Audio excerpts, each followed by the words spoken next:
All right, this is how you simply execute trade.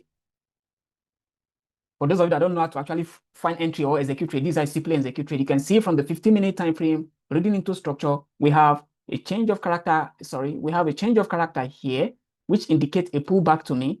Then we have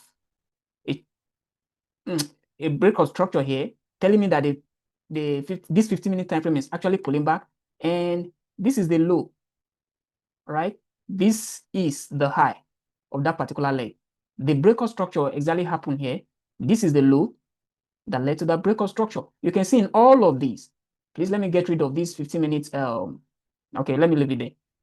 All of these, the lower high of the current level was not broken. If you look at it carefully, right?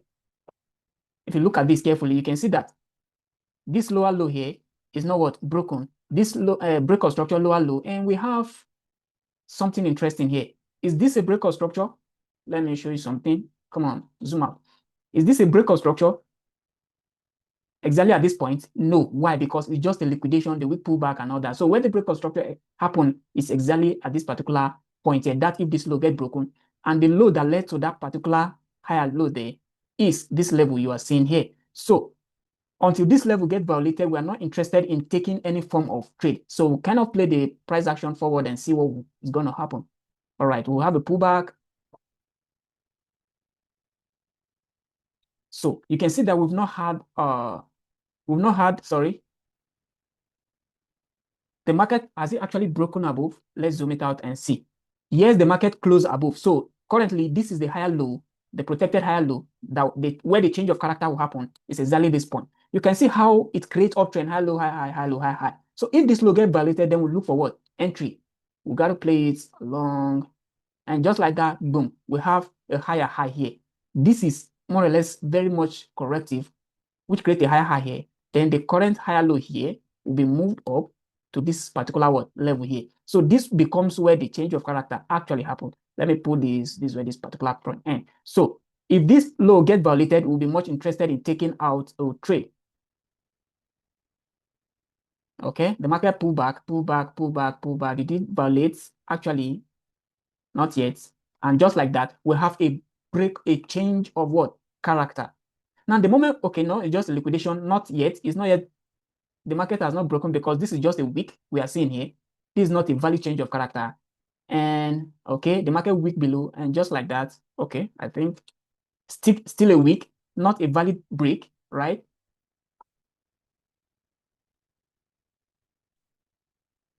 Not a valid break yet. We don't have a valid break, or am I the one missing something? Exactly, not at all. So we don't have a valid break, a valid change of character yet. So we'll keep playing the price. And this is where the next breakout structure will lie, exactly at this particular level here. I don't know whether it will get broken. So let's go there. All right, there's a valid breakout structure here, exactly at this particular level. Okay, then our lower high will now move from this particular level here to, sorry, we'll move from this particular level here to this particular level. We don't consider wicks as a break, right, to this particular level. Then we wait for first a change of character, okay? Let's play the price action. The market creates higher high, right? And we have a higher low here as well. You can see how you'll be tracking the price action on the 15-minute time frame. Currently, we are back replaying this thing on the 15. You can see candle body close here, exactly here, is, you can see that a break of what? Structure. And we have our next place that we want the change of character to happen is exactly at this particular level here. So play the price action. You must be able to read into price. Sure. Okay, exactly. Here we have a change of character. Where is our imbalance? And we have imbalance residing here. This gap you are seeing here is also called what? Imbalance.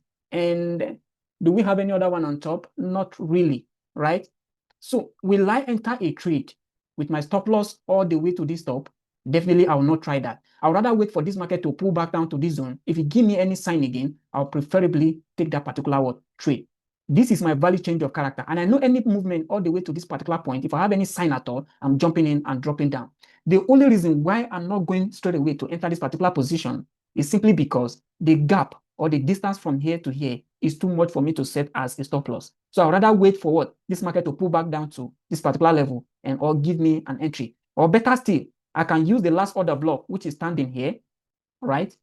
And drag it around. Then I'll enter a trade on top of this, inside of this order block, right? That's if I must set a buy limit, which I hardly do, right? Set an order block with my stop loss goes above this particular trend line here, which is best for me. Then I'll target the next low, the all-time low you can see below. And you can see the all-time low here. Perfect. So this trade for me is the best entry form that you can have. So then I can leave my trade for my hand, pending where either I'm triggered in, I might not be triggered in actually, or I might still be triggered in, and whatever becomes the outcome of the trade, I'm okay with it.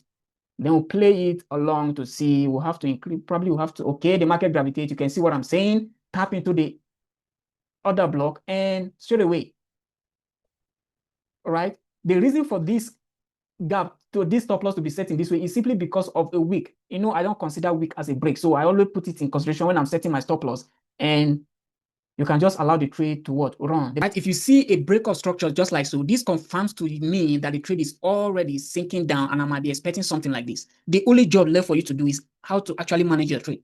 Personally, I hardly set I hardly go break even. I leave my stop loss. If it hit, if it hit TP, hit TP. That is my own process. But if I decide to go break even, it's left for you. Now, if I have it set up like this, it's simply to watch the market, fold my hands and watch the market unfold itself, right? So let's play it and see how it delivers across the market. You can see the price is actually sinking down, right? Come on, I might have to increase the speed a bit.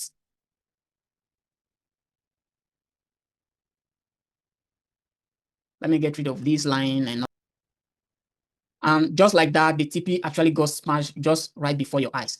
This is the whole process, right? Go back to your charts. Not all these, especially those among you that are having small account like 200 bucks, 300 bucks, 500 bucks. You don't have to jump in, jump out, jump in, jump out. Either the market hits you or you hit the market. Have a systemic approach to the market. Then you see how progressively your account will be growing. We will tell you, mentors will tell you trust the process, but you can't trust the process without having a system. So go to your chart, back test enough until you have a process in your hand, until you have a system in your hand, then you can start trusting the process. So if you're not yet subscribed, please kindly do support the channel by hitting that subscribe button, turn on the notification in order not to miss the next content that will be coming. So if you want more of these, kindly hit me in the comment section and I'll keep doing this as time goes on. So till next time, peace out.